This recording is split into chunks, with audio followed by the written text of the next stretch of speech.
கலங்கிடும் மகனே வருவாயா, இயேசு அழைக்கின்றார். கண்ணீர் துடைப்பார், மார்போடு சேர்ப்பார், மாறாது அன்பு நம் இயேசு. கண்ணீர் துடைப்பார், மார்போடு சேர்ப்பார், மாறாது அன்பு நம் இயேசு. கலங்கிடும் மகனே வருவாயா, இயேசு அழைக்கின்றார்.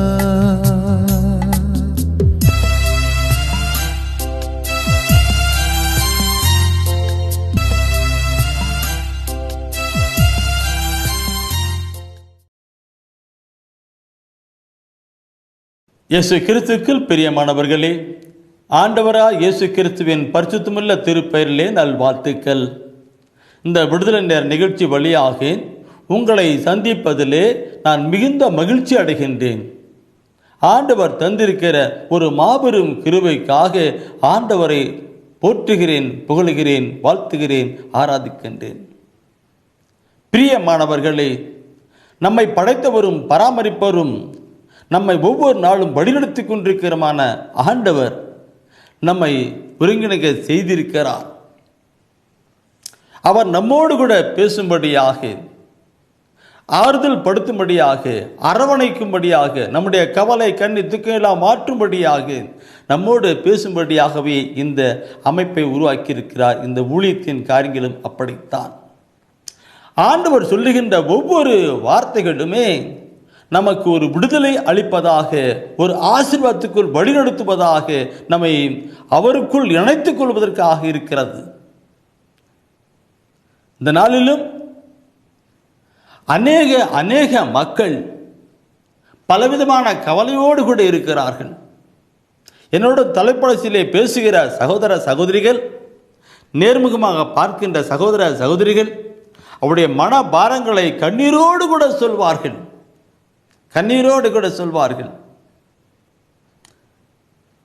மன கவலை மனிதன் உள்ளத்தை அப்படி பாதிக்க இருக்கிறது. எனவே தான் அவர் கண்ணீரோடு கூட சொல்வார்கள் பல காரியங்களை குறித்து.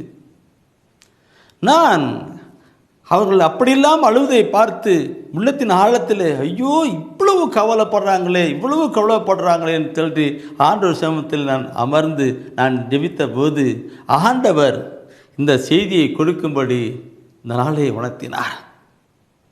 கவலை வேண்டாம் என்கிற ஒரு செய்தியை கொடுக்கும்படி, கவலைப்பட வேண்டாம் என்கிற ஒரு செய்தியை கொடுக்கும்படி ஆண்டவர் தூய ஆவிக்குள் உணர்த்தினார். அதையே உங்களோடு கூட இப்பொழுது நான் பகிர்ந்து கொள்ள விரும்புகிறேன். நான் கவலை வேண்டாம் என்று சொல்லுகிற அந்த செய்தியை கேட்கிற பொழுது எனக்குள் ஒரு உணர்வுகள் உண்டு. கடந்த நாட்களிலே அழாதே என்கிற ஒரு செய்தியை நாம் கொடுத்தோம். அந்த அழாதே என்கிற ஒரு செய்தியை கேட்ட ஒரு சகோதரன் என்னோடு கூட தொலைபேசியில் தொடர்பு கொண்டு கேட்டது இதுதான். பிரதர், அழாதே என்று சொல்லி அருமையான ஒரு செய்தி கொடுத்துருக்கீங்க, நன்றி, நல்லது. நீங்கள் அழுவதில்லையா பிரதர்ன்னு கேட்டார். நானும் சொன்னேன், நானும் அழுகிறேன் சொன்னேன். எதுக்காக அழுகிறேன்னு சொன்னேன். அதை நான் அடுத்த டிவி நிகழ்ச்சியில் நான் சொல்லுகிறேன் என்று சொல்லி நான் ஜெப ஆவின் அபிஷேகம் என்கிற ஒரு கருத்தோடு கூட செய்தி கொடுத்தேன். ஆத்ம பாரத்தை குறித்து நான் செய்தி கொடுத்தேன். நீங்கள் எல்லோரும் கேட்டிருப்பீர்கள். ஒவ்வொரு இறைவாக்கினர்களும் பார்க்க கடவுளால் அழைக்கப்பட்டவர்களும் மக்களுக்காக அழுதார்கள். ஏசியா அழுகிறார், எரேமியா அழுகிறார், பாடலாசிரியர் அழுகிறார், நெகேமியா அழுகிறார், இயேசு அழுகிறார், அன்னை மரியா அழுகிறார் என்ற ஒரு கருத்தோடு கூட செய்தியை கொடுத்தேன். அந்த செய்தியை கேட்ட அந்த சகோதரர் மீண்டுமாக பொன் சொன்னார், பிரதர், உங்கள் கருத்துகள் ஆழமானது, மிக மகிழ்ச்சி கொடுக்கிறது பிரதர், அப்படி அழுகணும்னு சொன்னார். இந்த நாளிலும் கவலை வேண்டாம் என்கிற ஒரு செய்தியை கொடுக்கிறது. என் அன்புக்குரியவர்களே, உங்களுக்குள் ஆசீர்வாதமாக வரணும். மத்தேயு நற்செய்தியிலே 6ஆம் அதிகாரத்திலே 25 முதல் 34 வசனத்தை நாம் பார்க்கிற பொழுது, மத்தேயு நற்செய்தி 6ஆம் அதிகாரம் 25-34 வசனத்தை பார்க்கிற பொழுது, அதனுடைய தலைப்பே கவலைப்பட வேண்டாம், கவலைப்பட வேண்டாம் என்று கொடுக்கிறார். அருமையான கருத்து. இதை லூக்கா நற்செய்தியாளரும் 12ஆம் அதிகாரத்திலே 22 முதல் 34 வசனத்திலே அவர் குறிப்பிடுகிறார். கவலைப்பட வேண்டாம், கவலைப்பட வேண்டாம் என்று அங்கே கொடுத்துக்கிற கருத்து நாம் சிந்திக்கணும் பிரியமானவர்களே. மத்தேயு 6ஆம் அதிகாரத்தில் 25ஆம் அதிகாரத்திலே கவலைப்பட வேண்டாம் என்று சொல்லிய பொழுது அந்த 25வது வசனத்தை நாம் படிக்கலாம். நான் உங்களுக்கு சொல்லுகிறேன், நான் உங்களுக்கு சொல்லி, ஆண்டவராகிய இயேசு கிறிஸ்து நமக்கு சொல்லுகிறார், நான் உங்களுக்கு சொல்லுகிறேன், நான் உங்களுக்கு சொல்லுகிறேன். உயிர் வாழ எதை உண்பது, உயிர் வாழ எதை உண்பது, எதை குடிப்பது என்றோ, எதை குடிப்பது என்றோ, உடலுக்கு எதை உடுத்துவது என்றோ, உடலுக்கு எதை உடுத்துவது என்றோ நீங்கள் கவலை கொள்ளாதீர்கள், நீங்கள் கவலைப்படாதீர்கள். உணவை விட உயிரும் உடையை விட உடலும் உயர்ந்தவை அல்லவா. பாருங்கள், 25வது வசனம் எவ்வளவு அருமையான ஒரு கருத்தை சொல்லியிருக்கு பாருங்கள். நீங்கள் எல்லோரும் பைபிளை எடுத்து வைத்தீர்கள், மிக்க மகிழ்ச்சி, ஆண்டவருக்கு நான் நன்றி செலுத்துகிறேன். அந்த காலத்திலெல்லாம் அப்பெல்லாம் பார்க்கும்போது பைபிள் அவ்வளோ எடுக்க மாட்டார்கள். ஆனால் இப்பொழுது எல்லா மக்களும் பைபிள் எடுக்கிறார்கள். எடுத்துட்டு நல்லா குறித்து வைக்கிறார்கள். சில சகோதரி சொல்வார்கள், பிரதர் கொடுக்கிற செய்தியெல்லாம் நாங்கள் நோட் புத்தகத்தில் டைரியில் எழுதி வச்சிருக்கிறோம், இன்னென்ன செய்தி ஆர்வத்தோடு நான் பார்த்து கொண்டிருக்கிறோம் சொல்வார்கள். அப்படி சொல்லுகிற பொழுது, அதை நான் கேட்கிற பொழுது உண்மையிலே ஆண்டவருக்கு நான் நன்றி கூறுவேன். ஏனெனில் அவருடைய திட்ட செயல்பாடுகள் நடந்து கொண்டிருக்கிறது இல்லவா. வசனத்தை எடுத்து படித்து பாருங்கள். 25ஆம் நான் உங்களுக்கு சொல்லுகிறேன் உயிர் வாழ என்று சொல்லுகிறார். உயிர் வாழ எதை உண்பது, எதை குடிப்பது என்று கவலைப்பட வேண்டாம், எதை உடுத்துவது என்று கவலைப்பட வேண்டாம், எதை உண்பது எதை குடிப்பது என்று இன்று மக்களுக்கு பார்க்கும். ஒரு மனிதனுடைய உருவத்திலே மனிதனுடைய வாழ்விலை பார்க்கிற பொழுது வயிறு தான் என்ஜான் வயிறு ஒரு ஜான் சொல்லுவார்கள். அந்த பழமொழி, அந்த காலத்து பழமொழின்னு அளவு சொல்லப்பட்டு, என்ஜாயின் உயிருக்காக உயிரே விடுகிறார் என்று. உழைப்பெல்லாம் இந்த என்ஜாயின் இந்த வயிறுக்காக தான் இருக்கு. இந்த ஒரு வயிறு இல்லைன்னா யார் இப்போ உழைப்பாங்க, எதுக்காக உழைப்பாங்க, ஒன்றுமே இல்லைன்னு சொல்லிட்டுப்பாங்க. அப்போ இந்த வயிறை கொடுத்துரு. அதனால தான் நாங்கள் ஒரு கவலை உண்டாயிட்டே இருக்கின்றது. எதை உண்போம், எதை குடிப்போம் என்று கவலைப்படணும், உழைக்கிறதுன்னு கொண்டு என்று கவலைப்பட வேண்டாம் என்று சொல்லுகிறார் கடவுள். பார்த்து ஆண்டவராய் கடவுள் சொல்ல, எதையும் என்று கவலைப்பட கவலை கொள்ளாதீர்கள் என்று. சரி, அந்த உடையை உடுத்ததை பொறுத்து பார்க்கிற பொழுது அந்த எதை உண்போம் எதை குடிப்போம் என்று கவலைப்படாதேன்னு சொல்லும்போது அதற்கு ஒரு இணை வசனத்துக்கு ஒரு வார்த்தையை சொல்லி கொடுப்பார். உதாரணத்துக்கு நீ பாரு, யாரைய பார்க்கணுமா, வானத்து பறவைகளை பாருங்கன்னு சொல்வார். 26ஆம் வசனத்தை எடுத்து படிச்சு பாருங்க. அந்த 26ஆம் வசனம் 25 சொன்னாரு, எதை உண்போம் எதை குடிப்போம் என்று நீ கவலைப்பட வேண்டாம்னு சொல்லுகிறது. இங்க 26ஆவது வசனம் சொல்லுகிறாரு, வானத்து பறவைகளை பாருங்க சொல்லுவார். படிக்கலாம். வானத்து பறவைகளை நோக்குங்கள், வானத்து பறவைகளை நோக்குங்கள், அவை விதைப்பதும் இல்லை, அது விதைப்பதும் இல்லை, அறுப்பதும் இல்லை, களஞ்சியத்தில் சேர்த்து வைப்பதும் இல்லை, உங்கள் விண்ணக தந்தை, உங்களுடைய விண்ணக தந்தை அவற்றுக்கும் உணவு அளிக்கிறார், அதற்கும் உணவு அளிக்கின்றார். அதை விட நீங்கள் மேலானவர்கள் அல்லவா. சகோதரமே, ஆண்டவர் சொல்லுகிறார், ஒரு பறவை விட நீங்கள் மேலானவர் அல்லவா. அந்த பறவை விதைக்கிறதும் இல்லை, அறுக்கிறதும் இல்லை, சேர்த்துறதும் இல்லை, அதற்கு நான் உணவு கொடுத்து செயல்பட்டு கொண்டிருக்கிறேனே.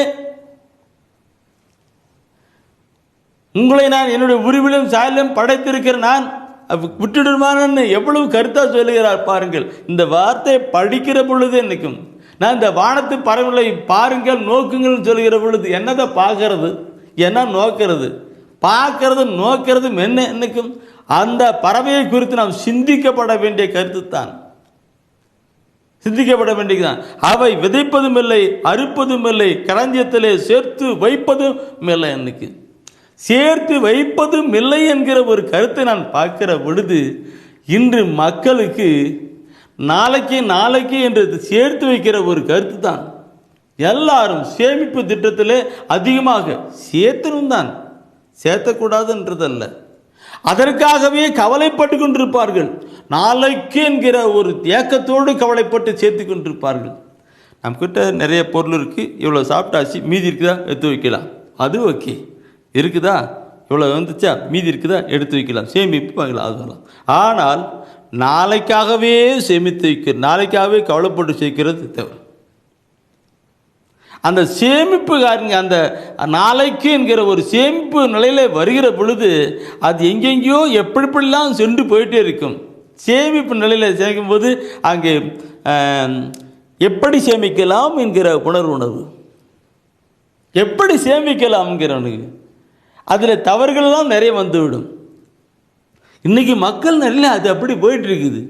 தீமோத்தேயு பத்தத்தில் பார்க்கிற பொழுது, 1 தீமோத்தேயு பத்தத்தில் பார்க்கிற பொழுது 6ஆம் அதிகாரத்தில் 9வது வசனம் சொல்லுவார், செல்வத்தை சேர்க்க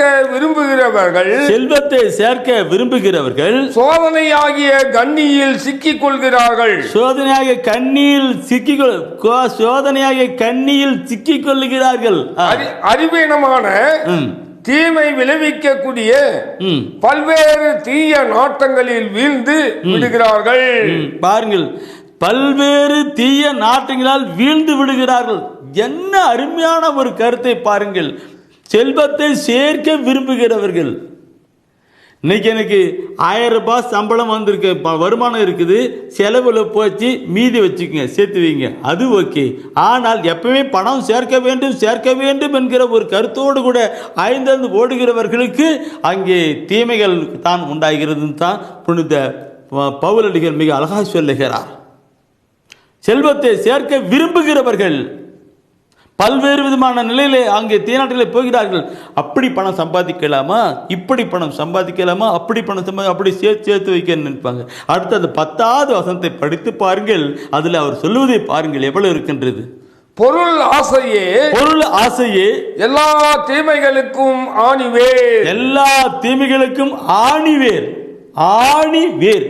மரத்தின் பார்க்கும் பொழுது அந்த கிளையா போகிற வேறு வேறு, சைடில் போகிற வேறு நேராக இறங்கி வருகிற வேறு ஆழமாக போகிறது. இன்னைக்கு அந்த மாதிரி தான் யாரெல்லாம் செல்வம் சேர்க்க வேண்டும் என்கிற விருப்பத்தோடு நிலையில் போகிறார்களோ அத்தனை பேருக்கும் அந்த தீமைக்கு ஆணிவேராக இருக்குது, தீமைக்கு ஆணிவேராக இருக்கின்றது.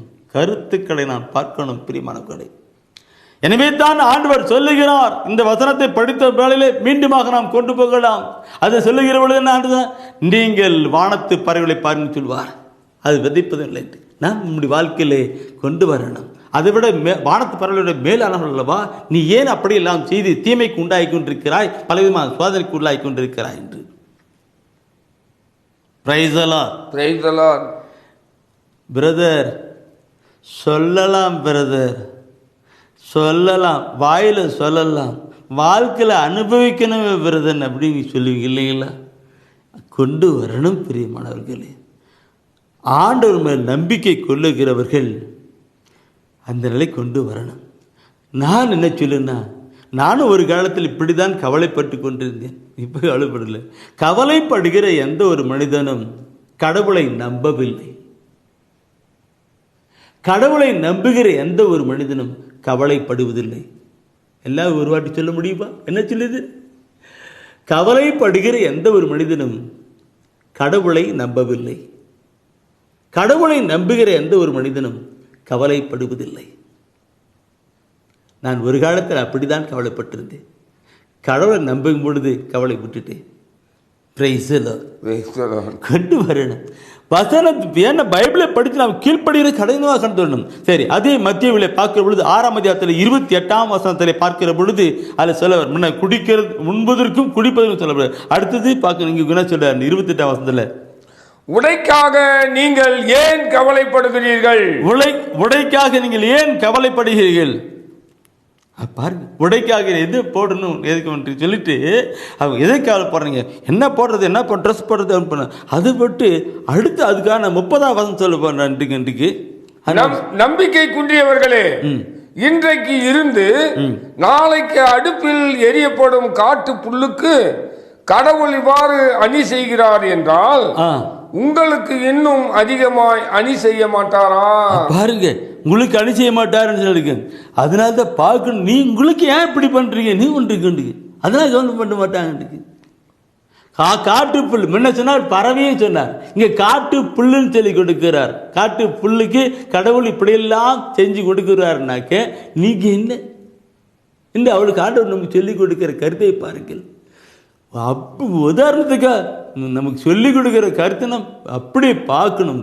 அழுத்தமாக சொல்லிக் கொடுக்கிறார், அழுத்தமாக சொல்லிக் கொடுக்க, கவலைப்படக்கூடாது. நான் அப்போ பைபிளை படிக்கிற பொழுது இந்த வசன வார்த்தை படித்து ஐயோ ஆண்டவரே ஒப்பு கொடுத்துட்டு இந்த பிரிவாடையிலே பார்க்கணும்.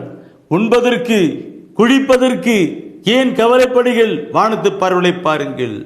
உடுத்துவதற்கு ஏன் கவலைப்படுகள், வயல்வெளி மரங்களை பாருங்கள்னு ஆண்டவர் நமக்கு அழகான ஒரு உதாரணத்தை கொடுத்து நமக்கு வெளிப்படுத்தி கொடுக்கிறார். எனவே அன்புக்குரியவர்களே, அங்கே வசனத்தை பாருங்கள். 6ஆம் அதிகாரத்திலே 27வது வசனத்தில் சொல்லுகிறது நமக்கு ஒரு பாடமாக இன்று நமக்கு ஆண்டவர் சொல்லுகிற ஒரு கருத்தாக இருக்கும்.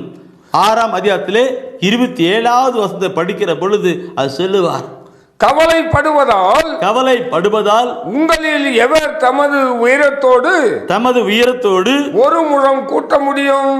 தமது உயரத்தை கூட்ட முடியும், இந்த உயரத்தை கூட்ட முடியும். இந்த கருத்து ரொம்ப பார்க்கணும். என் அன்புக்குரியவர்களே, நான் கவலை பண்ணேன். நான் இராணுவத்தில் சேர்கிறதுக்காக நான் டைப் பண்ணிட்டு இருந்தேன். அப்போ 5 அடி 6 அங்குலம் எனக்கு வேண்டும். இராணுவத்தை சேர்வது 5 அடி 6 அங்குலம் குறிப்பிட்டிருக்கிறாங்க. எனக்கு 5 அடி 5 அங்குலம் தான், 5 அடி 5 அங்குலம் தான் இருந்தது. நான் கவலைப்பட்டு என்ன முடியும் இல்லைங்களா? ஒன்றும் கிடையாது. நான் ஆண்டு சேவத்தில் ஒப்பு கொடுத்துட்டு அப்புறமேல ஒரு காலகட்டத்துக்கு அவர் கொண்டுட்டு இப்போ மிலிட்ரி இராணுவத்தை சேர்மை செஞ்சார். நான் பார்க்கணும், கவலைப்படுவதனால் நம்ம மூட்ட முடியுமா? ஒவ்வொரு கருத்தையும் கவலைப்படுவது குறித்து எப்படி சொல்றாரு? வானத்து பறவைகளை பாருங்கள், வயல்வெளியின் மரங்களை பாருங்கள், நீ கவலைப்படுவதால் ஒரு முழம் கூட்ட முடியுமா சொல்றார். அப்படின்னா நீ கவலைப்பட வேண்டாம்ங்கிற நிலையில அடிச்சு தடுத்து பேசுகின்றார் பெரியமாக்களே. அந்த 27 முடைக்காக யாராவது கவலைப்படுனால் ஒரு முழம் கூட்ட முடியுமா என்று பார்க்கணும். முடியுமா? அந்த நிலை கொண்டு வருகிற நிலைத்தான் என் அன்புக்குரியவர்களே ஆண்டவர் சொல்லுகிற அந்த 6ஆம் அதிகாரத்திலே பார்த்தோம். 6ஆம் அதிகாரம் அப்படியே நான் படிச்சுட்டு இருக்கிறேன், ஒவ்வொரு படிச்சுட்டு வந்துட்டே இருக்கிறீங்க. அந்த 6ஆம் அதிகாரத்தில் 31வது வசனத்தை படித்து பாருங்கள். எதை உண்போம், எதை உண்போம், எதை குடிப்போம், எதை குடிப்போம், எதை அணிவோம், எதை அணிவோம் என கவலை கொள்ளாதீர்கள், என கவலை கொள்ளாதீர்கள். பாருங்கள், கவலை கொள்ளாதீர்கள், கவலைப்படாதீர்கள். அப்படியே கவலைப்படாதுன்னு சொல்லிட்டு இருக்காரு. அடுத்துக்கு நக்கு அது அப்படியே நிற்கும். சேமிப்பு என்கிற நிலை கொண்டு வருகிறாங்க. இன்னைக்கு பார்த்தனாக்க, பிரதர்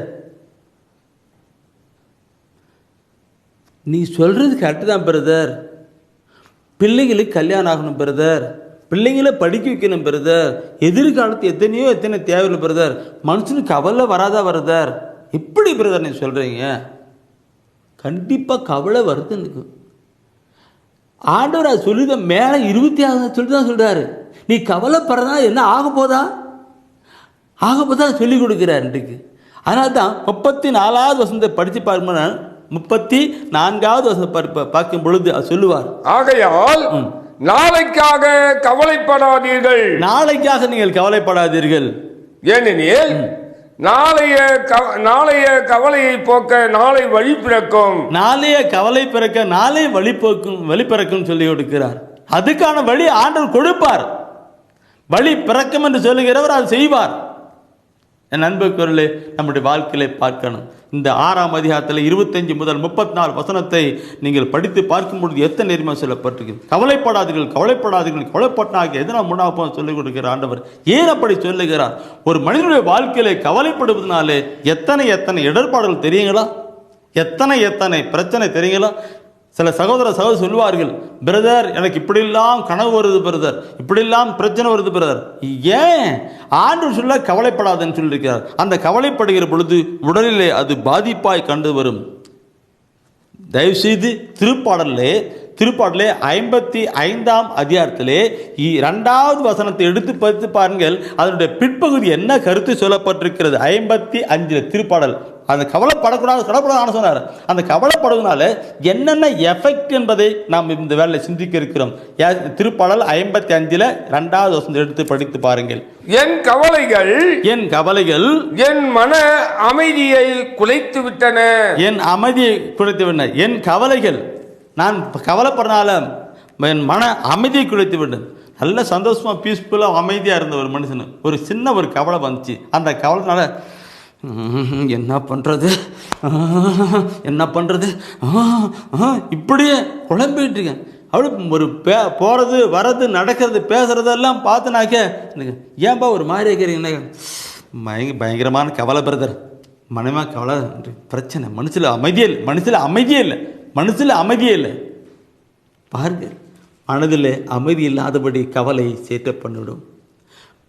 என் கவலைகள் என் மன அமைதியை குலைத்து விடும் என்று திருப்பாடலாசிரியர் சொல்லுகிறார். அது நீங்களும் நானும் ஒவ்வொருவரும் கவலைப்படுகிற அத்தனை பேரும் சொல்ல வேண்டிய ஒரு கருத்து தான். கவலை இருந்தால் மன அமைதி இல்லாமல் போய்விடும். அது மாத்திரமல்ல பிரியமானவர்களே, நீதிமொழி புத்தகத்தை நாம் பார்க்கிற பொழுது 12ஆம் அதிகாரத்திலே 25வது வசனம், 12ஆம் அதிகாரத்திலே 25வது வசனத்தை நான் சொல்ற ஒவ்வொரு கருத்தும் ஆண்டவருக்கு அன்பானவர் இரக்கமுள்ள கடவுள் இந்த நாளிலே கவலைப்படுகின்ற ஒவ்வொருவரையும் பார்த்து சொல்லும்படி செய்து கொண்டிருக்கிறார். நீதிமொழி புத்தகத்திலே 12ஆம் அதிகாரத்திலே 25வது வசனத்தை எடுத்து படித்து பாருங்கள். அது என்ன சொல்லுகிறது என்று. மனக்கவலை மனிதரின் இதயத்தை வாட்டும். மனிதனுடைய இதயத்தை வாட்டும். என்ன பார்த்தோம்? மன அமைதியை குலைத்து விடுகிறது. மன அமைதியை குலைத்து இங்கே பார்க்கிறோம் மனிதனின் இதயத்தை வாட்டும் என்று. இதயத்தை வாட்டுகிறது எப்படி? அவனுடைய வாழ்க்கையில் பார்க்கிற பொழுது வெளியில் போயிட்டு இருப்பான், மன கவலையோடு கூட போயிட்டு இருப்பான். எங்கே போகிறோம் தப்பா தவறான நிலையிலே பேசுறது சொல்றது செய்யறதெல்லாம் தவறான நிலையில் போயிட்டு இருக்கும். இங்கே மனது பாதிக்கப்படுகிறது, இதயம் பாதிக்கப்படுகிறது, மன அமைதியை குலைக்கிறது, இதயத்தை பாதிக்கப்படுகிறது சொல்லப்பட்டிருக்கிறது. பிரியமானவர்களே, என்னிட நிறைய சகோதரர் பேசுகிற பொழுது பிறகு சொல்லுவாங்க, பிரதர் நான் மனுஷனுக்கு நிம்மதியே இல்லை பிரதர், நிம்மதியே இல்லை. நிம்மதியே இல்லை, கவலை. அந்த நிம்மதியை கொடுக்கிறது தான் ஆண்டவர். அதனால நீ கவலைப்படாத, நிம்மதியாக தர சொல்லியது இருக்கிறார். என் அன்புக்குருளை நாம் சிந்திக்கணும். இந்த கவலைப்படுகிற சகோதரர் சொல்லுவார்கள். அந்த சபை உரையாடல் சொல்லப்பட்ட ஒரு வசனம் எனக்கு அப்போ அவன் சொல்லும்போது சொல்லுவேன். சபை உரையாடலில் 2ஆம் அதிகாரத்தில் 5ஆம் அதிகாரத்தில் 3வது வசனம் நினைக்கிறேன். 5ஆம் அதிகாரத்தில் 3வது வசனம் அது சொல்லப்பட்டிருக்கும். கவலை மிகுமானால் பாருங்க, கவலை மிகுமானால் கனவுகள் வரும். இதை கேட்டுக்கொண்டிருக்கிற என் அன்பு சகோதரமே, என்ன பிரதர் படுத்த கட்ட கனவா வருது பிரதர், இப்படியோ வருது பிரதர், என்னென்னமோ வருது பிரதர். ஏன் வராது? இங்க நிலைகளை அழுத்தம், இங்க கனவாக அவுட் ஆயிட்டு வந்துட்டே இருக்குது. இங்க நினைச்சிருக்கீங்க பகல் முழுசுமா அது ஓடிக்கிட்டே இருக்குது, இரவில் கனவா வருது இல்லைங்களா? கடவுள் இந்த தெய்வீக திருமணத்து வழியாக எப்படி பேசுகிறார் பாருங்கள், எப்படி பேசுகிறார். கவலைப்பட வேண்டாம், கவலைப்பட்டா அது உனக்கு நஷ்டம், வேதனை, பிரச்சனை, கவலைப்பட வேண்டாம் என்று இந்த தெய்வீக திருவிழித்து வழியாக ஆண்டவர் கடவுள் எப்படி சொல்லிக் கொடுக்கிறார் பாருங்கள். ஒவ்வொரு கருத்தை நாம் சிந்திக்கணும் பிரியமானவர்களே. கவலைப்படுவதால் இன்னைக்கு அப்படி பார்க்கணும். இன்னைக்கு நிறைய சகோதரர் சொல்லுவார்கள், பிரதர் தூக்கமே இல்லை பிரதர் சொல்லுவாங்க. பிரதர் தூக்கமே இல்லை, படுத்தா கண்ணு மூடி தூங்க முடியல பிரதர், ஒரே மனசில் பாரம் பிரதர். அவனுக்கு அந்த இதெல்லாம் அப்படியே போயிட்டுருக்கு, தூக்கம் வருவதில்லை. எப்படி தூக்கம் வருவது வந்துட்டு இருக்கும்? அன்புக்குறளே, சீராக்கு புத்தகம் எடுத்து படித்து பாருங்கள். சீராக்கு புத்தகத்தை எடுத்து படித்து பாருங்கள். 31ஆம் அதிகாரத்திலே முதல் வசனம், 31ஆம் அதிகாரத்திலே முதல் வசனத்தை எடுத்து பாருங்கள். அதில் சொல்லப்பட்டிருக்கிற கருத்து நமக்கு கடந்து வரும். செல்வத்தின் மீது உள்ள விழிப்பு உடலை நலிய செய்கிறது. அதை பற்றிய கவலை உறக்கத்தை துரத்தி அடிக்கிறது. தூக்கத்தை துரத்தி அடிக்கிறது. படுத்த கண்ணு மூடி தூங்க முடியல பிரதர், கண்ணை மூடி தூங்க முடியல பிரதர். சொல்கிறீங்களா? சொல்கிறோமா? இல்லைங்களா? தூக்கமே வரல பிரதர். நடுராத்திரி எழுந்து உட்காந்துக்கிட்டு இருக்கிறேன் பிரதர், நடுவில் உட்காந்துட்டு இருக்கிறேன். ஏன் கவலை?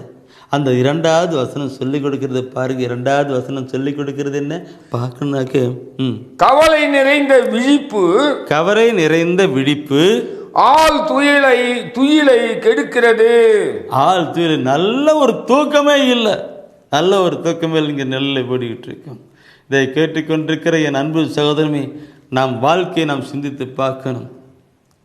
நாம் கவலைப்படுகிறோம் என்றால், நாம் கவலைப்படும் எத்தனை எத்தனை பிரச்சனைகள் போராட்டமாக இருக்கிறது. ஆண்டவர் சொல்லுகிறார், நம்மை படைத்த ஆண்டு சொல்ல கவலைப்பட வேண்டாம். அநேக மக்கள் பலவிதமான நிலையிலே கவலைப்பட்டு கொண்டிருக்கிறார்கள். பலவிதமான நிலையிலே, பல சூழ்நிலை, ஒவ்வொருவரும் மனிதனாக பிறந்திருக்கிற ஒவ்வொருவரும் கவலைப்பட்டு கொண்டே இருக்கிறார்கள். என்னுடைய பேசுகிறவர்கள், சந்திக்கிறவர்கள், அவருடைய உள்ளத்தில் வருகிற வார்த்தையெல்லாம் வெறும் கவலைத்தான். ஆண்டவராகிய இயேசு கிறிஸ்து கவலைப்பட வேண்டாம் என்று சொல்லுகிறார். கவலைப்பட வேண்டாம் என்று சொல்லுகிறார். எதை உண்போம், எதை குடிப்போம் என்று கவலைப்பட வேண்டாம், வானத்து பறவைகளை பாருங்கள் சொல்லுகிறார். மத்திய நெற்றியிலே பார்க்கிற பொழுது 6ஆம் அதிகாரம் 25 முதல் 34 அழகா சொல்லப்பட்டிருக்கிறது. தலைப்பே கவலைப்பட வேண்டாம் போட்டிருக்கோம். வானத்து பறவைகளை பாருங்கள், அது விதைப்பதும் இல்லை, அறுப்பதும் இல்லை, சேர்த்து வைப்பதும் இல்லை. கடவுள் உங்களுக்கு கொண்டு கொடுக்கிறார். நீங்கள் அதிலையும் மேலானவர்கள் அல்லவா, அந்த வானத்து பறவையும் மேலானவர்களா சொல்லுவார். எதை உடுப்பது என்று கவலைப்பட வேண்டாம். நான் அறுத்து வெளியிலே படப்படுகிற, நெருப்பிலே படப்படுகிற அந்த செடிக்கு பதில் சொல்வார். கருத்துக்களை பார்க்கணும். என் அன்புக்குள்ளே கடவுள் கவலைப்பட வேண்டாம் என்று ஏன் அப்படி சொன்னார்? நீ கவலைப்பட ஒரு முழம் கூட்ட முடியுமோ என்று ஏன் அப்படி சொன்னார்? அவர் நம்முடைய அன்பு அப்பா, அவர் நம்முடைய அன்பு தாய், நம்மை படைத்தவர், பராமரிக்கிறவர், தாயின் வடிவத்திலே உருவாக்கி நம்மை படைத்து பராமரிக்கிறார். அவருடைய அன்பு பிள்ளைகளாய் இருக்கிற நீங்களும் நானும் கவலைப்படக்கூடாது. என்னுடைய பிள்ளைகள் இருக்கிறார் என்றால், என்னுடைய பிள்ளைகள் முகவாட்டத்தோடு கூட இருப்பார்களா என்றால், நான் உடனே அவள் கேட்பேன், என்ன கண்ணு, ஏன் ஒரு மாதிரியா இருக்கிறேன்னு கேட்பேன், என்ன வேணும்னு கேட்பேன். என் குழந்தைகள் முக வாட்டத்தோடு கூட இருப்பதை நான் முடியதில்லை இல்லையா? நம்முடைய பெற்றோர் பார்ப்போம், நம்முடைய பிள்ளைகள் ஒரு முக வாட்டத்தோடு கவலையோடு அப்படி இருந்தால்கள் நாம் என்ன பண்ணுவோம்? அசைட்டு பண்ணுவோமா? அப்படி பார்த்து போயிட்டு இருப்போமா? இல்லை. அப்படி என்றால் உங்களையும் என்னையும் நாம் ஒவ்வொருவரையும் படைத்த கடவுள், உருவாக்கி படைத்த கடவுள் எவ்வளவு கருத்தோடு கூட சொல்லுகிறார் பாருங்கள். கவலைப்படாத, நீ உனக்கு என்ன வேணும் அது நான் பார்த்துக்கிறேன் தான் அவர் சொல்லிக் கொடுக்கிறார். ஆண்டவரை பார்க்கணும். நான் ஒரு காலத்தில் கவலைப்பட்ட மனிதன் தான். என்னைக்கு இந்த தெய்வீக விவிலியத்தை எடுத்து வாசித்து சிந்தித்து தியானித்து நான் கடந்து வந்தேனோ அப்பொழுது கவலையை விட்டுட்டேன். கவலைப்படுகிற ஒரு மனிதன் கடவுளை நம்பலேன்னு தான். ஏன் அவர் சொல்றார் கவலைப்படாதுன்னு ஆண்டவர் சொல்றார். கவலைப்படாதே அது கவலைப்படா ஒரு முழம் கூட்ட முடியுமான்னு சொல்றார். வேண்டாம் சொல்றார். அவர் சொல்றார். அப்போ நம்ம வீட்டையும் கவலைப்பட்டோம்னாக்க நாம் அவருக்கு மீறுதல் அர்த்தம். அவர் பேச்சை கேட்கலன்னு அர்த்தம். அவர் நம்பலன்னு அர்த்தம். கடவுளை நம்புகிறவர்கள் கவலைப்பட மாட்டார்கள். கவலைப்படுகிறவர்கள் கடவுளை நம்புவதில் என்று தான் கருத்தாக இருக்கிறது. கவலைப்படுவதனால எத்தனை பிரச்சனை என்பதை குறித்து நாம் பார்க்கிற பொழுது, இந்த தெய்வீக திருவிழத்தில் பார்க்கிற பொழுது முதலாவது நாம் பார்த்தோம், பிரியமானவர்களை பார்க்கிற பொழுது ஒரு மன அமைதியை கெடுக்கிறது என்று. மன அமைதி இருக்க முடியாது. இந்த பைபிளில் சொல்லுது மன அமைதி இருக்க முடியாது என்று. இதே திருப்பாடலே நான் பார்க்கணும். அமைதி மாத்திரம் அல்ல, பார்க்கும்போது அந்த மனிதனுடைய இதயத்தை வாட்டும், மனித இதயத்தை மன அமைதி மாத்திரம் இல்லை, மனிதனுடைய இதயத்தை வாட்டும் எனக்கு மனசுல பாரம் மனிதன் வாட்டும்.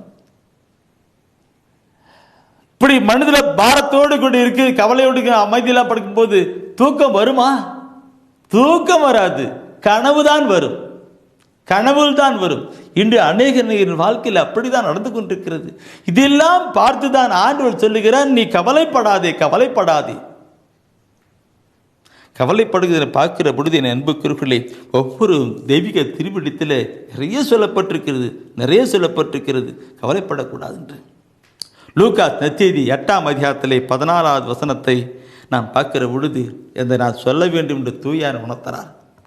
இன்னைக்கு நிறைய பேர் பைபிளை படிக்கிறாங்க, இறைவசன வார்த்தையை கேட்கிறாங்க, பைபிளை படிக்கிறாங்க, இறைவசன வார்த்தை கேட்கிறாங்க, ஆனால் கூட மறந்து போயிடுறாங்க. ஏன் மறந்து போயிடுறாங்க? இந்த கவலையானது மனிதனுடைய இந்த இறைவசன வார்த்தையை நெருக்கிடும். கவலை வந்து இறைவசன வார்த்தையை நெருக்கி அது ஒன்றும் இல்லை, அப்போ மறந்து போக செய்துவிடும். எனவே பார்க்கிறோம், ஒவ்வொன்று பார்த்து நான் கவலைப்படக்கூடாத நிலையில பார்க்கிறோம். சரி, நீங்கள் ஒரு நிலைக்கு மனிதனாக பிறக்க எல்லாருக்குமே கவலை உண்டு, ஆனால் கவலைப்படக்கூடாதுன்னு பைபிளில் சொல்லப்பட்டிருக்கலவா? நான் கவலைப்படுகிறேன், என் ஊழியத்தை குறித்து நான் கவலைப்படுகிறேன். மனிதனை பிறகு கவலைப்பட்டு, ஆனால் நான் கவலைப்படுகிறேன். ஊழியத்துக்கு நிறைய பண தேவை உண்டு, பொருளாதார தேவை உண்டு. நான் சொல்லுவேன், உங்க ஊழியம் நான் ஏன் கலங்கணும், அலைச்சது நீங்க நடத்தி செல்வீங்க. உங்க ஊழியம் நான் ஏன் கலங்கணும், அலைச்சது நீங்க நடத்தி செல்வீங்க. திட்டங்களை தருபவரும் நீர்தானையா, திட்டங்களை தருபவரும் நீர்தானையா, செயல்படுத்தி மகிழ்பவரும் நீர்தானையா. எஜமானரே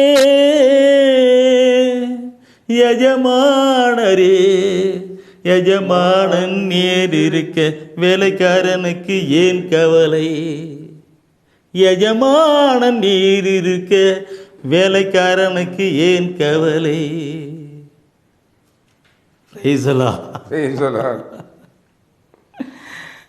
எங்களுடைய மறைமாவட்ட ஆயர் ஒரு முறை சந்தித்தேன்னு பேசினார். பிரதர் எப்படி ஊழியம் போயிட்டுருக்கேன்னு கேட்டார். நான் சொன்னேன், இப்படிலாம் நடந்துட்டுருக்கு, இந்த டிவியில் எப்படி போயிட்டுருக்கு, ஒரு வாரத்துக்கு 4 நாள் கொடுத்துட்ருக்குன்னு, எப்படி இப்படிலாம் சமாளிக்கிறேன்னு நான் சொன்னேன். என்னை அழைத்த எஜமானன் அவர் நடத்திட்டு இருக்கிறார் ஆண்டவரேன்னு சொன்னேன். அவர் உண்மை சந்தோஷப்பட்டு கேட்டுட்டார். பிரிய மடவுகளே, நாம் கவலைப்படக்கூடாது, எது இருந்தாலும் அப்பெல்லாம் போட்டு இந்த கவலை விட்டுவிடுவதை குறித்து இந்த வேளையில் நாம் சிந்திக்க இருக்கிறோம். பிரிவாகலே மனிதர்களுக்கு கவலை விட்டு 1 பேதுருவிலே பார்க்கிற பொழுது 5ஆம் அதிகாரத்திலே 7வது வசனம் ஒரு அருமையான ஒரு கருத்தை சொல்லியிருக்கிறார். 1 பேதுருவிலே 5ஆம் அதிகாரத்திலே 7வது வசனத்தை பார்க்கிற பொழுது அதில் ஒரு அருமையான ஒரு கருத்தை சொல்லியிருக்கிறார். உங்கள் கவலைகளை எல்லாம் அவரிடம் விட்டுவிடுங்கள், ஏனென்றால் அவர் உங்கள் மேல் கவலை கொண்டுள்ளார். நம்மள கவலைப்படாதேன்னு சொல்ற கடவுள், பிரதர் சிஸ்டர் என்ன சொல்றாரு, நம்ம மேல உங்களுக்கு நீ கவலைப்படாதேன்னு சொல்ற கடவுள் நம்ம மேல கவலை கொண்டிருக்கிறாரா. நம்மள பாருங்க, நம்முடைய பிள்ளைகளுக்கு இந்த பிள்ளைக்கு எப்போ கல்யாணம் ஆகும், ஐயோ பணம் சேர்த்தணுமே, வீடு கட்டணுமே, அவன் கல்யாணம் விடணுமே, அவன் நம்ம எப்படி திட்டம் போட்டு நம்ம கவலைப்பட்டுக்கிறோமோ அதே மாதிரி ஐயா அவரு கவலைப்பட்டுக்கிறாரா. எனவே உன்னை படைத்த நான் கவலைப்பட்டு உன்னை பற்றி நான் கேட்டிருக்கிறேன், நீ ஏன் கவலைப்பட்டுன்னு சொல்லிட்டு இருக்கிறார். படைத்தவர் அவர், நம்ம படைத்தவர், அவர் நமக்காக நிறைய திட்டங்களை வைத்திருக்கிறார். எரேமியா 29ஆம் அதிகாரத்தில் 16ஆம் வசனம் சொல்லுவார். என்ன எரேமியா 29:11, உனக்காக நான் வகுத்திருக்க திட்டங்கள் எனக்கு தெரியும் என்றோ, அது நல் வாழ்வுக்குரிய ஆசீர்வாதமான திட்டங்களே அன்றி வேற ஒன்றுமில்லை சொல்லுகிறார். அப்போ உங்களுக்காக எனக்காக நம் ஒவ்வொருக்காக அவர் நிறைய திட்டங்களை வைத்திருக்கிறார். ஏன்? அவர் தானே நம்மை படைத்திருக்கிறார். தாயின் வயிற்றிலே உருவாக்கி படைத்து பராமரித்து வருகிற அவர் தானே. அவருடைய பிள்ளைகள் தானே. அவருடைய பிள்ளைகளாக இருக்கிற நமக்காக திட்டங்களோடு கூட செயல்பட்டு கொண்டிருக்கிறார். நாம் எப்படி பையன் +2 முடிச்சுட்டான், அடுத்து காலேஜ் சேர்த்தணும், காலேஜ் முடிச்சுட்டான் போட்டு அடுத்து மேரேஜ் பண்ணணும், வீடு அப்படிலாம் நம்ம நிறைய காலைப்பட்டு போயிட்டு இருக்கிறோமோ, அதே போல நம்மை படைத்தவரும் செயல்பட்டு கொண்டிருக்கிறார். Praise the Lord. அதுதான் வசனம். அந்த பேதுரு சொல்லியிருப்பார், உங்கள் கவலைகளை எல்லாம் அவரிடம் விட்டு விடுங்கள், விட்டு விடுங்கள். இன்னைக்கு பார்த்தனாக்க ஜெபம் பண்ணிகிட்டே இருப்போம், அதையே சொல்லிக்கிட்டே சொல்லிக்கிட்டே சொல்லிக்கிட்டே சொல்லிக்கிட்டே இருப்போம். அந்த பிரச்சனைக்கு கொடுத்தாச்சா விட்டுதாச்சா அவ்வளோதான், விட்டுட்டு வந்துடணும், கொடுத்துட்டு வந்துடணும். அப்ளிகேஷன் போட்டாச்சு வந்துட்டே இருக்கணும் இல்லைங்களா? அது நான் சொல்லிக்கிட்டே இருக்க தேவையில்லை. ஆண்டவரே, என்னுடைய இப்படிப்பட்ட ஒரு சூழ்நிலைக்காக நான் ஜெபிக்கிறேன், ஒப்பு கொடுக்கிறேன், அதோட ஃபினிஷ், அவர் பார்த்துக்குவார். அப்படித்தான் ஒப்பு கொடுங்கள், விட்டு விடுங்கன்னு சொல்லப்பட்டிருக்கிறது. இந்த கருத்தோட கூட பார்த்தினாக்க நம்ம மத்தேயு 6ஆம் அதிகாரத்தில் நான் மீண்டும் கொண்டு போகலான்னு நினைக்கிறேன். அதில் 32வது வசனம் சொல்லியிருக்கோம். நான் எதுனா சொல்கிற இந்த கருத்தோட கூட ஒப்பு கொடுக்கிறேன். நான் 6ஆம் அதிகாரம் 32ஆம் வசனம் படித்து பாருங்க. உங்களுக்கு இவை யாவும் தேவையென, உங்களுக்கு இவை யாவும் தேவையென உங்கள் விண்ணக தந்தைக்கு தெரியும், உங்கள் விண்ணக தந்தைக்கு தெரியும். உங்களுக்கு இவை யாவும் தேவை என உங்களை படைத்த பராமரித்து வழிநடத்துகிற அந்த ஆண்டவருக்கு தெரியும். உனக்கு என்ன தேவை, எது தேவை, அடுத்த கட்டத்துக்கு என்ன தேவைன்னு அவருக்கு தெரியும். ஏன்னா அவர் தான் உனக்காக நிறைய திட்டங்கள் வைத்திருக்கிறார். உங்களுக்கு என்ன தேவைன்னு அவெல்லாம் அவர் தெரியும் சொல்லிட்டு எனக்கு பார்க்கணும். பிரியமானவர்களே, பெற்றோர் தன்னுடைய பிள்ளைகளுக்காக எப்படியெல்லாம் செயல்பட்டு கொண்டிருக்கிறது போது, அப்போ அவர் அவருடைய பிள்ளைகளாக இருக்கிற நமக்காக அவர் திட்டத்தோடு கூட செயல்பட்டு கொண்டு உங்களுக்கு இவையெல்லாம் தெரிஞ்சுக்க அந்த வசனத்தை தெரிஞ்சுக்க. பிரயாணத்தால் தான் இதெல்லாம் தேடி ஓடிட்டு இருப்பாங்க. நீ யாரு? என்னுடைய பையன், என்னுடைய மகன், என் மகள், நான் உனக்காக நிறைய திட்டங்கள் வைத்திருக்கிறேன், உன்னை கவலைப்படாத, உனக்கு என்னென்ன தேவையோ அதை நான் தரேன், அது செஞ்சுட்டு இருக்கேன். பார்க்கணும் என் அன்புக்குறைகளே, அப்படியா நாம் கவலைப்படுகின்ற காரியங்கள். என் அன்புக்குறைகளே, நம்ம ஸ்கூல் நம்முடைய பிள்ளைகள் வருகிற அவசியங்கள்ல அந்த பிள்ளைகளுக்கு அடுத்தது என்ன தேவை, அடுத்தது என்ன ட்ரெஸ் அவங்களுக்கு தேவை, என்ன தேவைன்ற அப்படி நாம் சிந்தனை பண்ணிட்டு வாங்கிட்டு இருக்கோம்ல. அந்த பிள்ளைங்களுக்கு கேட்கறதுக்கு முன்னாடியே அப்பா நான் கேட்கலாம் நினச்சேன் வாங்கிட்டு இல்லைப்பான்னு சொல்லுவாங்க. நம்முடைய மண்டாட்டை நாம் எழுப்புறதுக்கு முன்னாடியே நம்மை அறிந்திருக்கிற நம்மை அறிந்திருக்கிற வழிநடத்தி கொண்டிருக்கிற அந்த ஆண்டவர் நம்மை பார்த்து நமக்கு அது திட்டம் போட்டிருக்கிறார். ஏசியா புத்தகத்தில் 65ஆம் அதிகாரத்தில் 24வது வசனம் சொல்லுகிற ஒரு கருத்து உண்டு. அதில் சொல்லுவார் என்று, அவர்கள் வேண்டுவதற்கு முன்பே நான் மறுமொழி தருவேன். அவர்கள் வேண்டுவதற்கு முன்பாகவே நான் நாம் கேட்கறதுக்கு முன்னாடியே அவர் எனக்கு தெரியும் அது நான் செஞ்சிடறேன். ஓகே, எனக்கு தெரியும் உனக்கு என்ன தேவைன்னு எனக்கு தெரியும். பெட்ரோல் எப்படி சொல்றாங்களோ அது போல உனக்கு தெரியும். ஆனால் வாய் திறந்து நாள் திறந்து பேசாததுக்கு முன்னாவே உனக்கு தெரியும். பார்க்கணும். ஏன்னா நம்மளை குறித்து அவருக்கு கவலைப்பட்டிருக்கிறார். எனவே தான் நீ பார்க்கணும். பிரியமாக்குள்ள ஒவ்வொரு கருத்தையும் நாம் கொண்டு வருகிற பொழுது திருப்பாடலே, இந்த கருத்தோடு கூட திருப்பாடலே 55ஆம் திருப்பாடலே 22வது வசனத்தை படித்து பார்க்கணும். 55ல் 22வது வசனம். ஆண்டவர் மேல் உன் கவலையை போட்டுவிடு, ஆண்டவர் மேல் உன் கவலையை போட்டுவிடு, அவர் உனக்கு ஆதரவு அளிப்பார். பாருங்கள், ஆண்டவர் மேல் உன் கவலையை போட்டுவிடு, அவர் உனக்கு ஆதரவு அளிப்பார். அவர் நேர்மையாளரை ஒருபோதும் வீழ்ச்சி உற விட மாட்டார். நேர்மையாளர் ஒரு பொழுதும் அப்படி அன்பு பிள்ளைகளாக இருக்கிற பரிசுத்தமான ஒரு வாழ்க்கை வந்து அவரையே நம்பி அவரிலே வாழ்ந்து கொண்டிருக்கிற நேர்மையாளர் ஒரு பொழுதும் அவர் வீழ்ச்சி விட மாட்டார் சொல்லப்பட்டிருக்கு. வசனத்தை குறித்து வைத்துக் கொண்டிருக்கிற என் அன்பு சகோதரமே, நீங்கள் குறிப்பதோடு மட்டுமல்ல, கேட்பதோடு மட்டுமல்ல, இன்றிலிருந்து கவலைப்படக்கூடாது. இன்னிலிருந்து நீ கவலைப்படக்கூடாது. மனித நிலையில் கவலை தான் வரலாம், கண்டிப்பாக இருக்கும். மனித உலக வாழ்க்கையிலே மனிதனுடைய கவலை வரும். அந்த கவலை அவரிடம் போட்டு விடு. பேதுரு சொல்றாரு, விட்டு விடு, இவரிடம் போட்டு விடும் சொல்லப்பட்டு. விட்டுடணும், போட்டு விட்டுவிடணும். அந்த கருத்தை நாம் கொண்டு வரணும் பிரியமாக்குள்ளே. ஏதாவது மனசில் ஒரு கவலை வச்சுனாக்கா உடனே பிள்ளைகளை குறித்தோ, பணத்தை குறித்தோ, தேவையை குறித்தோ, எதிர்காலத்தை குறித்தோ ஏதாவது ஒரு கவலை இருந்துச்சுனாக்கா உடனே ஆணிடம் போட்டுட்டு நம்ம வரணும். அப்பா அது பார்த்துக்கிடுவார். அதுதான் உண்மையான ஜபத்தின் காரியங்களை கொண்டு வருகிறது.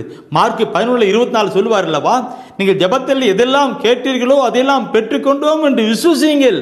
மார்க் 11:24. நீங்கள் ஜபத்தில் எதெல்லாம் கேட்டீங்களோ அதான் பெற்றுக்கொண்டோம் என்று விசுவசியுங்கள், அப்படியே உங்களுக்கு நடக்கும்னு சொல்லியிருக்கிறார். அப்போ நம்மளெல்லாம் போட்டுட்டு நன்றி செலுத்தணும், கொடுப்பான், நடக்கணும். எனவே கவலையை அவரிடம் விட்டுவிடுங்கள் என்று சொல்லுகிற கருத்தோடு கூட போட்டு விடுங்கள், கற்றுவிடுங்கள். நாம் இப்போ ஒரு சிந்தனை கொடுக்க என்று போடலாம். புனித பவுலடிகள் பிலிப்பியர்லே 4ஆம் அதிகாரத்திலே 6-7 சொல்வார். பிலிப்பியர்லே 4ஆம் அதிகாரத்திலே 6-7 சொல்வார். அருமையான வார்த்தைகள். 6-7 எடுத்துக்கிடுங்க, எல்லாம் எடுங்க 6-7 படிக்கலாம். எதை பற்றியும் கவலைப்பட வேண்டாம், ஆனால் நன்றியோடு கூடிய இறைவேண்டல் மன்றாட்டு ஆகிய அனைத்தின் வழியாகவும் கடவுளிடம் உங்கள் விண்ணப்பங்களை தெரிவியுங்கள். அப்பொழுது அறிவெல்லாம் கடந்த இறை அமைதி கிறிஸ்து இயேசுவோடு இணைந்து உங்கள் உள்ளத்தையும் மனத்தையும் பாதுகாக்கும். முடிஞ்சாத பைபிள்ல ஒரு கோடு போட்டு வைங்க. எத்தனை அருமையான வார்த்தை பாருங்க, இல்லைங்களா? எதை குறித்தும் கவலைப்பட வேண்டாம். உங்களுடைய எல்லா மன்றாட்டுகளையும் விண்ணப்பங்களையும் நன்றி அறிதலோடு. அப்படி என்ன அர்த்தம்? விண்ணப்பங்களையும் மன்றாட்டுகள் நன்றி அறிதலோடு. ஆண்டவரே, நீ கொடுக்க போறதுக்காக, நீ செய்ய போறதுக்காக, நீ நடத்த போறதுக்காக நன்றி ஐயா, நன்றி. ஒப்பு கொடுத்து விட்டு விடுவது இப்படிதான். நீ கொடுக்க போறதுக்காக, என்னுடைய பண தேவை, இத்தனை பணம் தேவை, அதெல்லாம் நீ கொடுக்க போறதுக்காக, என்னுடைய பிள்ளைகளுடைய வாழ்க்கையில எதிர்காலத்தை திருமண காரியத்தை நடத்த போறதுக்காக நன்றி ஐயா, நன்றி. அப்படி கொண்டு போகணும். அதான் சொல்றாரு, எதை பற்றி கவலைப்படாம எல்லா மன்றாட்டுகளையும், இந்த உலக வாழ்க்கையில நமக்கு வருகிற எல்லா கவலைகளையும் மன்றாட்டுகளையும் மன்றாட்டுகளையும் விண்ணப்பங்களையும் நன்றி அறிதலோடு அவருக்கு தெரிவிங்கள். அப்பொழுதுதான் என்ன சொல்லுது, அறிவெல்லாம் கடந்த நன்றி அறிதலோடு கூட அவருக்கு தெரிவியுங்கள். அப்பொழுது அறிவெல்லாம் கடந்த இறை அமைதி உங்கள் உள்ளத்துக்கும் மனதுக்கும் கடந்து வரும் சொல்றார். அறிவெல்லாம் கடந்த இறை. என்ன அறிவெல்லாம் கடந்த அமைதி? நான் எதிர்பார்க்கவே இல்லை. அறிவெல்லாம் கடந்து மனித மூளைக்கு எட்டாத காரியங்கள் நான் நினைச்சு கூட பார்க்கல. ஆண்டவர் திருமண காரியத்தை அற்புதமா நடத்தினார். நான் நினைச்சு கூட பார்க்கல. என்ன நினைச்சு கூட பார்க்கல. நான் பார்க்கல. எங்க பையன் அந்த காலேஜுக்கு இடம் போனான்னு தெரியல.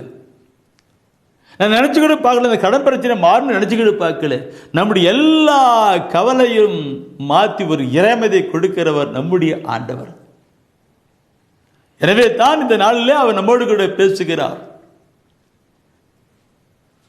அநேக மக்கள் அவருடைய பிள்ளைகளா இருக்கிற நாம் எல்லாரும் கவலைப்பட்டு கொண்டு வேதனைப்பட்டு கொண்டு இருப்பதை பார்த்துதான் இந்த நாளிலே, மகனே என்னுடைய வார்த்தையை சொல், நான் சொல்லுகிற வார்த்தையை அவர்களுடைய சொல், அவர்களுக்கு சொல்லு, அவர் கவலைப்பட வேண்டாம் என்று சொல்லு,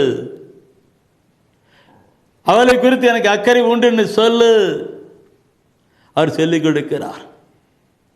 இதை கேட்டுக்கொண்டிருக்கிற என் அன்பு சகோதரமே, உங்களை நீங்க பாருங்க. உங்களுடைய தனிப்பட்ட வாழ்க்கையில, குடும்ப வாழ்க்கையில எதிர்பார்க்கிற காரியங்களிலே என்ன நிலையில் இருந்தாலும் அத்தனை கவலைகளையும் அவரிடம் போட்டு விட்டு விடுங்கள்.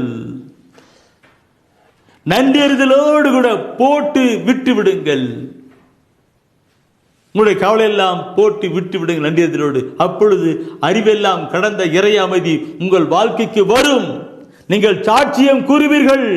என்னுடைய ஊழியத்தின் பாதலே நான் இப்படி செய்தியை கொடுக்கிற பொழுது அநேக மக்கள் கேட்டு ஆசீர்வாதத்தை பெற்றது அநேகம் அநேகம் அநேகம். இன்றும் என் ஆண்டவர் சொல்ல நான் அதை சொல்லியிருக்கிறேன். அவர் என்ன சொல்ல சொன்னாரோ அதை நான் உங்களுக்கு சொல்ல இருக்கிறேன்.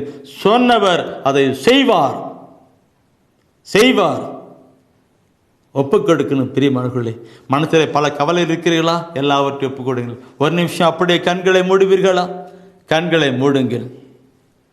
அந்த பிலிப்பியர் 4ஆம் அதிகாரத்திலே நாம் 6-7 வசனத்தை படித்தோம் அல்லவா? அதன் முன்ன வசனம் என்ன சொன்ன? ஆண்டவர் அருகிலே இருக்கிறான்னு சொல்லப்பட்டிருக்கும். ஆண்டவர் நம் அண்மையிலே இருக்கிறார் சொல்லிருக்கும். இது உங்கள் அருகிலே உங்களை படைத்த அப்பா கடவுள் அருகிலே இருக்கிறார். உங்களை குறித்து அக்கறை உள்ளவர் அங்கே இருக்கிறார். அவருடைய அப்படியே நீங்க ஒப்புக்கிட்டீங்க. கர்த்தர் மேல் பாரத்தை வைத்து விடு, கலங்கி தவிக்காதே. அவரே உன்னை ஆதரிப்பார், அதிசயம் செய்வார். கர்த்தர் மேல் பாரத்தை வைத்து விடு, கலங்கி தவிக்காதே. அவரே உன்னை ஆதரிப்பார், அதிசயம் செய்வார். நம்மை காக்கும் தேவனவர், நமது நிழலாயிருக்கின்றவர். நம்மை காக்கும் தேவனவர், நமது நிழலாயிருக்கிறவர். கர்த்தர் மேல் பாரத்தை வைத்து விடு, கலங்கி தவிக்காதே. அவரே உன்னை ஆதரிப்பார், அதிசயம் செய்வார்.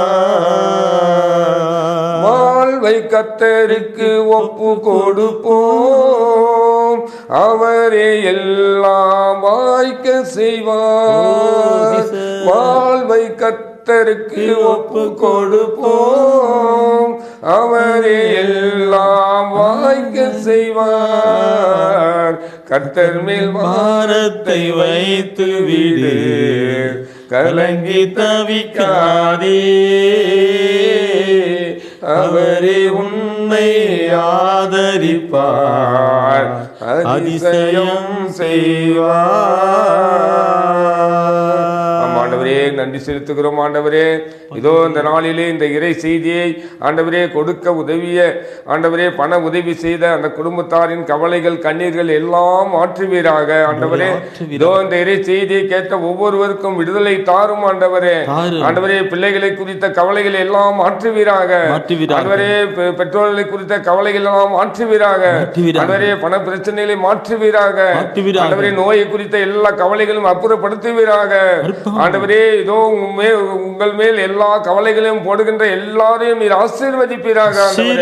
எதை பற்றியும் கவலைப்படாமல் ஆண்டவரே, இதோ இந்த நாளில் ஆண்டவரே நீர் அவர்களை எல்லோரையும் ஆசீர்வதிக்கும்படியாய் ஜெபிக்கிறோம். ஆண்டவரே, ஒப்பு கொடுக்கிறோம். ஆண்டவரே, அறிவெல்லாம் கடந்த இறை அமைதி ஆண்டவரே கிறிஸ்து இயேசுவோடு இணைந்துள்ள ஆண்டவரே இதை பார்த்து கொண்டிருக்கிற ஒவ்வொரு மேலும் ஆண்டவரே இருக்கும்படியாய் ஜெபிக்கிறோம். ஆண்டவரே, ஒப்பு கொடுக்கிறோம். ஆண்டவரே, நீர் ஆசீர்வதியும். ஆண்டவரே, அவர்களை பலப்படுத்துவீராக. எங்கள் அருமை இயேசுவின் அற்புத நாமத்தில் ஜெபிக்கிறோம் எங்கள் நல்ல பிதாவே, ஆமென். அருகில் வாழ்க ஆண்டவரும் உடனே, பெண்களிலே நீர் பேரு பெற்றீரும் மகனும் வாழியவே. பரிசுத்த மரியாயே எங்கள் பரமனின் தாயாரே, பாவிகள் எங்களுக்காய் பரமனை மன்றாடும். எப்போதும் நீர் மன்றாடும், எப்போதும் நீர் மன்றாடும். தீமைகள் நெருங்கையிலே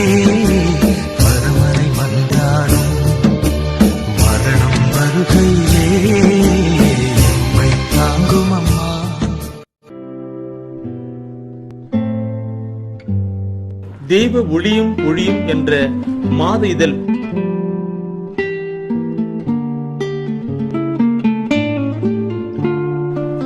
எமது டிவைனைட் ஊழியத்தின் வழியாக வெளியிடப்படும் தெய்வ ஒளியும் ஒளியும் என்ற மாத இதழ் பெற வேண்டும் என்றால் சரியான முகவரியை அனுப்புங்கள்.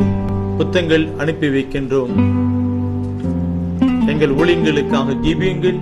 ஆண்டவர் உணர்த்துகின்ற காணிக்கையால் தாங்கள்